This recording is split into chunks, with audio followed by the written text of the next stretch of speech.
सूत जी बोले, दी श्रेष्ठ, आज मैं यज्ञ कुंडों के निर्माण एवं उनके संस्कार की संक्षिप्त विधि बतला रहा हूँ। कुंड 10 प्रकार के होते हैं: चकोर, वृत्त, पद्म, अर्धचंद्र, योनि की आकृति का, चंद्राकार, पंचकोण, सप्तकोण, अष्टकोण और 9 कोणों वाला। सबसे पहले भूमि का संशोधन करके भूमि पर पड़े हुए तृण केश आदि हटा देने चाहिए। फिर उस भूमि पर भस्म और अंगारे घुमाकर भूमि शुद्ध करनी चाहिए। तदनंतर उस भूमि पर जल सिंचन करके बीजारोपण कर देने चाहिए और 7 दिन के बाद कुंड निर्माण के लिए खनन करना चाहिए। तत्पश्चात अभीष्ट उपयुक्त 10 कुंडों में से किसी का निर्माण करना चाहिए। कुंड निर्माण अर्थ विधिवत नाप जोक के लिए सूत्र का उपयोग करें। कामना भेद से कुंड भी अनेक प्रकार के होते हैं। कुंड के अनुरूप ही मेखला भी बनानी चाहिए। यज्ञों में आहुतियों की संख्या का भी अलग अलग विधान है।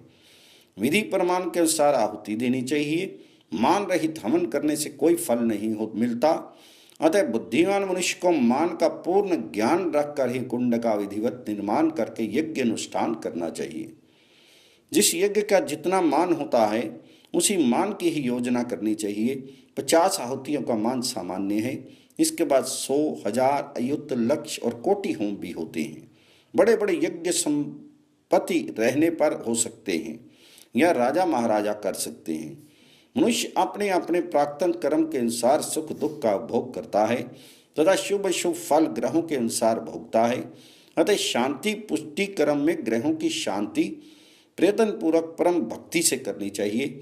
दिव्य अंतरिक्ष और पृथ्वी संबंधी बड़े बड़े अद्भुत उत्पातों के होने पर शुभ शुभ फल देने वाली ग्रह शांति करनी चाहिए। इन अवसरों पर अयुत होम करना चाहिए। काम्य कर्म या शांति पुष्टि के लिए ग्रहों का भक्ति पूर्वक नित्य पूजन एवं हवन करना चाहिए। कली में ग्रहों के लिए लक्ष एवं कोटि होम का विधान है। गृहस्थ को अभिचारिक कर्म नहीं करना चाहिए। कुंडों का शास्त्र के अनुसार संस्कार करना चाहिए। बिना संस्कार किए होम करने पर अर्थ हानि होती है। अतः संस्कार करके होम आदि क्रियाएं करनी चाहिए। कुंडों के स्थान का ओंकार पूर्वक अवेक्षण, कुश के जल से प्रोक्षण, त्रिशूलीकरण तथा सूत्र से आवेष्टित करना, कीलित करना, अग्नि जिहा की भावना करना एवं अग्निहरण आदि 18 संस्कार होते हैं। शूद्र के घर में अग्नि कभी नहीं लाई। स्त्री के द्वारा भी अग्नि नहीं मंगवानी चाहिए। शुद्ध एवं पवित्र व्यक्ति द्वारा अग्नि ग्रहण करना चाहिए। तदनंतर अग्नि का संस्कार करें और उसे अपने अभिमुख रखें। अग्नि बीज रम और शिव बीज शम से उसका प्रोक्षण करें और शिव शक्ति का ध्यान करें। इससे अभिसिद्धि की प्राप्ति होती है। उसके बाद वायु के सहारे अग्नि प्रज्वलित करें। देवी भगवती का और भगवान का अर्ध्यपाद्य आचमनीय आदि से पूजन करें। अग्नि पूजन में इस मंत्र का उपयोग करें: पितृपिंगल दय दय पच पच सर्व क्या ज्ञाप्य स्वाहा। यज्ञदत्त मुनि ने अग्नि की 3 जिहाएं बतलाई हैं: हिरण्या, कनका तथा कृष्णा।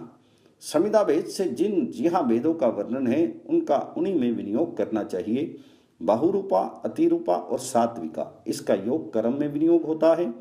आज्य होम में हिरण्या, त्रिमधु अर्थात दूध, चीनी और मधु, इन तीनों के समाहार से हवन करने पर कर्णिका, शुद्ध क्षीर से हवन करने पर रक्ता, नैतिक कर्म में प्रभा, पुष्प होम में बहुरूपा, अन्न और पावस से हवन करने से कृष्णा, इक्षु होम में पद्मरागा, पद्म होम में स्वर्णा और लोहिता, बिल्वपत्र से हवन करने पर श्वेता, तिल होम में धूमनी, काष्ठ होम में करालिका, पितृ होम में लोहितास्या, देव होम में मनोजवा नाम की अग्नि ज्वाला कही गई है।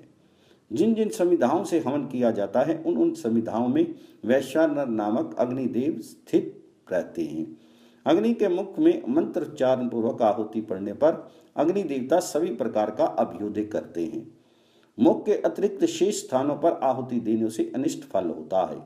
अग्नि की जिहाएं विशेष रूप से घृत आहुति में हिरण्या एवं अन्य आहुतियों में गन्ना, वक्रा, कृष्णाभा, सुप्रभा, बहुरूपा तथा अतिरूपिका नाम से प्रसिद्ध है। कुंड के उदर में अर्थात मध्य में आहुतियां देनी चाहिए, इधर उधर नहीं देनी चाहिए। चंदन, अगरो, कपूर, पाटला तथा जूही के समान अग्नि से प्रादुर्भूत गंध सभी प्रकार का कल्याणकारक होता है।